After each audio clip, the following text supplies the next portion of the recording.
welcome back to another episode on Just a Career Podcast. I'm your host, Nancy Gitonga, and I'm thrilled that you're joining us again for another insightful episode. And today we are sitting down with Timothy Wanyoike, a true entrepreneur with an inspiring journey to share. Before we dive in, I also want to thank you for all your support and your engagement, which means the world to me, and you're excited to bring you another enriching conversation. In today's episode, Timothy takes us through his path from dreaming of being a pilot to becoming the founder of Blue Water Wells Limited. We'll explore his career progression and the challenges he faced and the valuable lessons that he learned along the way. His journey is a testament to the power of resilience, adaptability, and unwavering passion. Join us as we uncover more about his remarkable career and glean insights on our own paths ahead. Thanks again for tuning in, and let's dive into today's episode.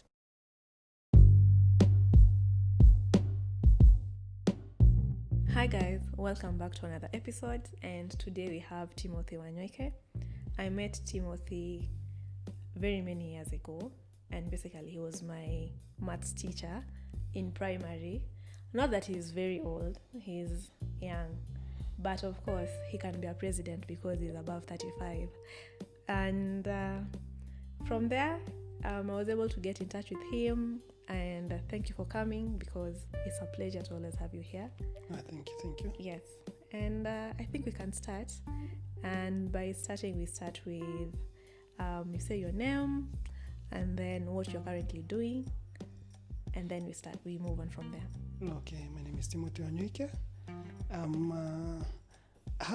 own my own company, a water company that does water drilling, borehole equipping, solar energy, and water treatment and pipelines.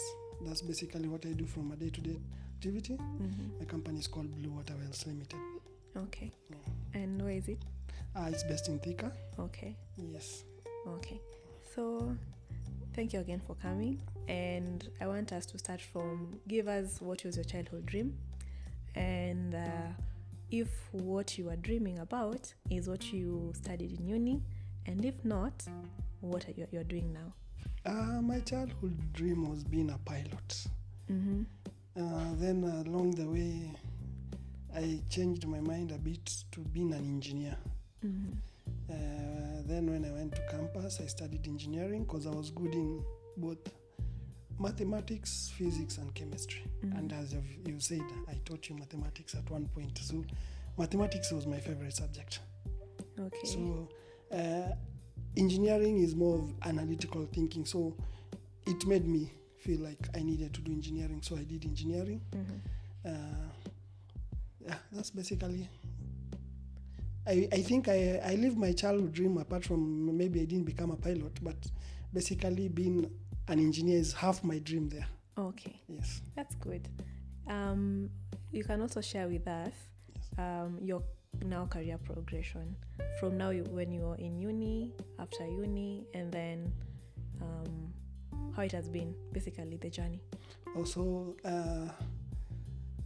I left high school in 2004.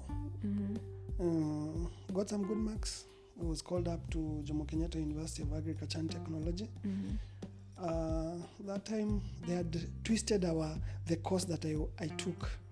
They call it a good name, but later on I discovered it was agricultural engineering. They gave it a good name by biomechanical and processing engineering. Wow. Long title, but short of it, I'm an agricultural engineer. So did 5 years, graduated in 2010, moved on to career world where people are told it's now time to hustle. Okay. In between, I had done some internships in Davis and Shatleaf, Coca-Cola, Eldoret, and CMC Motors Agricultural Department, where we used to assemble tractors and do all that kind of works. Then when I left campus, 3 months after, I got a job. The company was called Bisilex Kenya Limited. They used to do, I don't know if they're still there, but when they were there, they used to do water, waterworks, similar to what I'm doing currently. Okay. That's where I gained my experience, and I was employed for only a year. In that place, in that short 1 year, I transited from a sales engineer to a branch manager in Thika. And that's how I found myself in Thika. In 1 year? Yes, in 1 year. Okay. So when I joined, when I went to Thika, I established myself. After I left, I now formed what we call Blue Water Wells Limited, and still had a partnership with somebody else along the way, which came to an end around 2018. Okay. Then now I concentrated on Blue Water Wells Limited. I also do consultancy for water, which is a full-time job for me. That's what I do mostly all the time. When you ask me anything about water, apart from big dams, I do that. Okay. I think I have 2 questions. You can tell us the skills that you gained so that you are able now to equip yourself to now be able to handle your own company. There are 2 skills you require as an entrepreneur when you're gaining your traction into the field. One is you need to be good in your finances. You need to know how to manage your finances. And number 2, you need to be good technically. You need to understand the field you are in, because most of what you do is technical. And when you're doing something technical, you need to know how to balance the 2. You need to know how to balance the field work and the office work. So you have to know what is happening in the field at any one point. When somebody calls you, you need to understand their problem and you need to solve their problems. I'm also say engineers are more like doctors, because engineers deal with machinery. They are doctors to the machinery or to the technical end. So we have to give a solution to all the problems. A client will call you with a problem, you have to give a solution. That's how we work. Okay. And then number 2 is you said that you were in a partnership with someone. So for you to be able to say that, okay, I'm trusting this person to be in a partnership with, what were you looking for? More of growth and thought lines. We were more in tandem at that point because we needed growth, and we were looking at growing something so that we can be able to be more visionary in the future. Because when you're in a partnership, what you look more is to complement each other. You know, you're like a husband and a wife in business. So you more look like you need to understand what you're doing, both of you, and also you complement each other. Because the person you're in partnership always brings a strength that you don't have, and they give you that backup when you need it. Because sometimes business becomes emotional. I know. So you sometimes look at somebody and ask, hey, from here, how are we going to go forward? So such things come into place when you're in a partnership. Okay. With that, yes, you can tell us the challenges that you faced. One, when you're doing the career transitioning, the challenges that you are facing so that when you're starting now your business, and then now currently, what are the challenges that you face in terms of your career?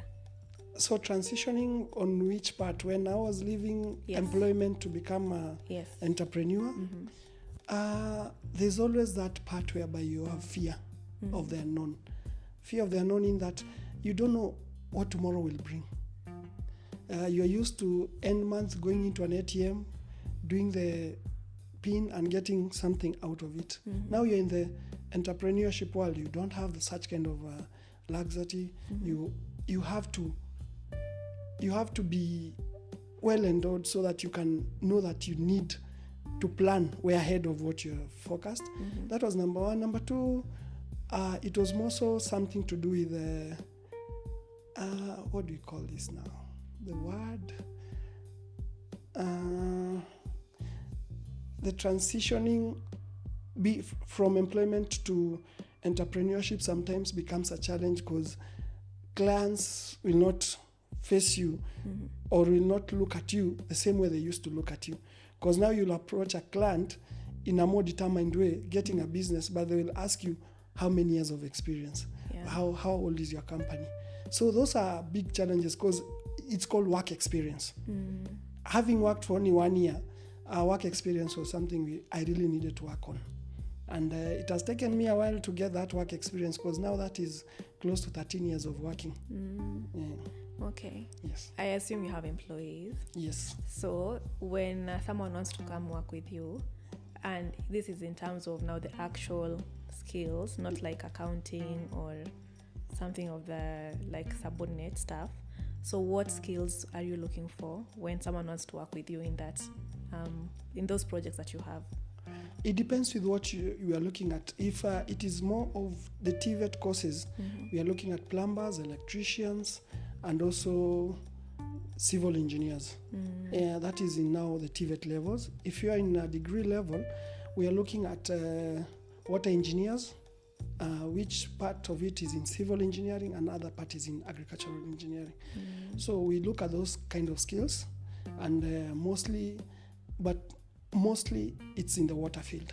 Okay. So any skill in the water field, even geologists, they are part of our working, and we can talk of plumbers mostly. Okay. Now let's try and see about your work-life balance. How do you balance it? Because I know you have a family, and then you have also employees. You also have your work that, as a business owner, you don't have the luxury to just stay for maybe you have to stay for a week without working. So you can tell us how you try and balance it out. For the last 13 years, I can't say I've stayed a week without working. Building a brand sometimes calls for you to give yourself out. So my work-life balance is I work from Monday to Saturdays, and I dedicate Sundays for family only. Okay. Yes. Sundays are dedicated fully for family, but Monday to Saturday is work. 8 to 5 or 8 to whatever time? I would say my days normally start early, 6:30 to probably 8:30. Okay. Yes. Are you a morning person or? I'm a night person. You're nocturnal. I'm a nocturnal. I can work until 3 a.m. Okay. Now, I need to know if you have maybe side hustles. And if you have side hustles, how are you able to integrate them with your main job or main hustle that you have? Side hustles are the ones that I have passive income. They normally don't take a lot from me. I do water distribution in an area, like plumbing hardwares. So those ones are side hustles that are managed well by other people. Okay. I just get reports. So you're good at delegation? I'm good at delegation. I love delegating duties so that at least I can free up my mind. Okay. In your job, because basically you worked there for only 1 year. Yes. Now in your business right now, you can tell us one of the challenges that you saw it was very hard, and also like how are you able to overcome it, or you're still having it? One of the most difficult challenges we get in the business we do is capital. And we strive each and every day to grow capital, because today you'll get a project worth this amount of money and you probably don't have it. So you keep on having these challenges of capital, but it's a working in progress thing. I can't tell you it's a fine print that you can today start and get it right. Okay. It's a work in progress. Number 2 is trust in business. Getting good employees who you can trust with anything is quite a huge challenge. Okay. Yes. And then now, pros of being a business owner, pros of working in the industry that you are in, and then also now go to the con side. The pros of being a business owner is more so you have the luxury to tune your business to how you want it to be. That's number 1. Number 2, you practice your passion. That's what I do is my passion. Each and every day is when I feel like I need to do it more and more. So that's my passion. The pros of the second question was? Now, pros of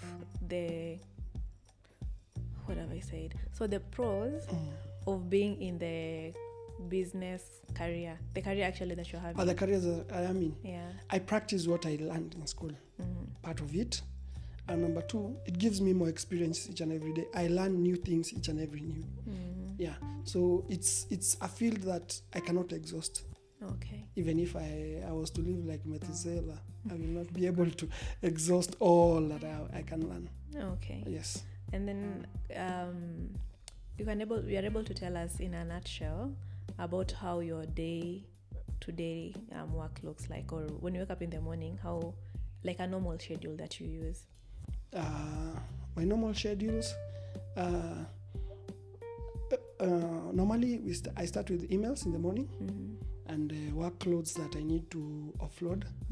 So I start with my emails, my workloads. Then after that, I needed to have started with you start with meditation. Okay. Actually, you start with the meditation. That is, at least you do a meditation for like 30 minutes, thinking about how your day will be. Then I start with emails and workloads that are supposed to be offloaded from the system. I delegate what's supposed to be delegated. Normally, I have somebody I do delegate most of my duties to. So I'll do an email to her, or I'll do a WhatsApp text to her. Then I tell her this is and this and this is done. Then after that, at around 10 to 11, do normal bankings. Then after that, I normally do field work. Visit a site that I'm working on, visit a client, and also schedule my meetings for new clients. From 11, I normally schedule my day for new clients and new opportunities. Okay. Yes. As you are now winding down, Yes.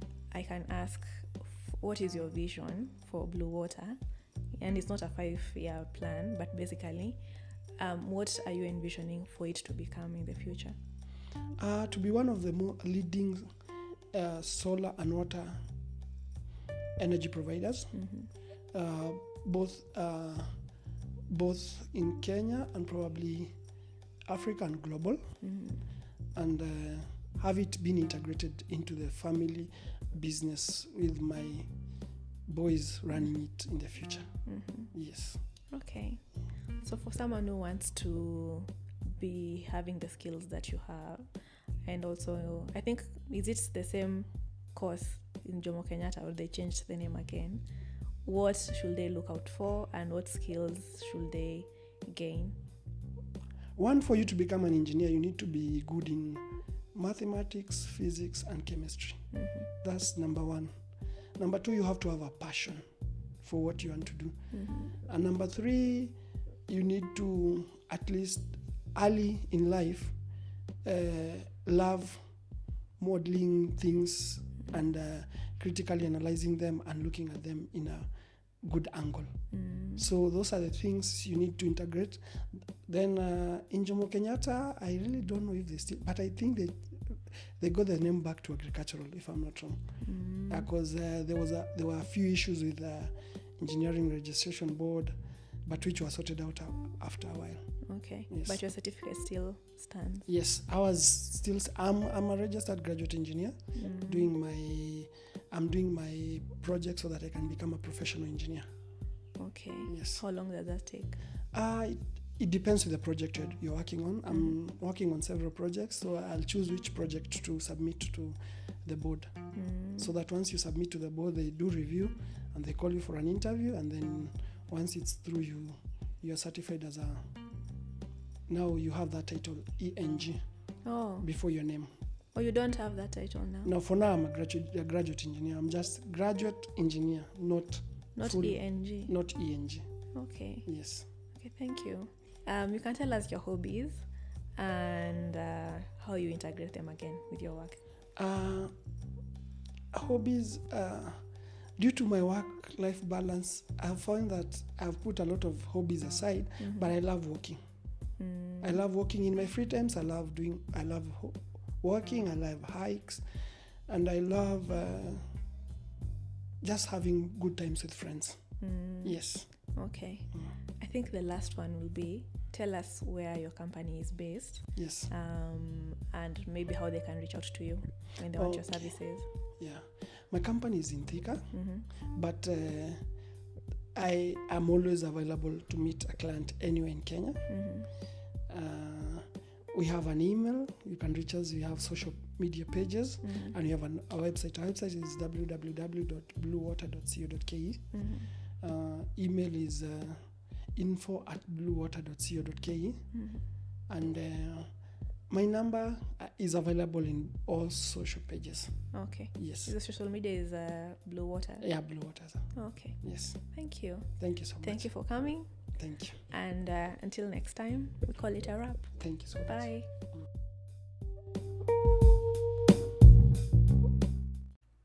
Thank you for tuning in into today's episode of Just Not Career podcast. We hope that you found our conversation with Timothy as insightful and inspiring as I did. As we wrap up, I want to extend a special thank you to Timothy for coming in and sharing his valuable insights and experiences with us. It's been a pleasure having him on the show.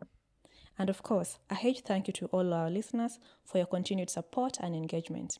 If you enjoyed today's episode, don't forget to subscribe, rate, and review the podcast. Your feedback helps us improve and bring you more great content.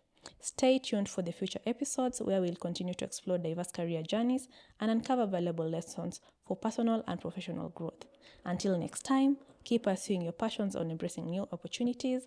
Take care. See you on the next episode of Just Not Career podcast.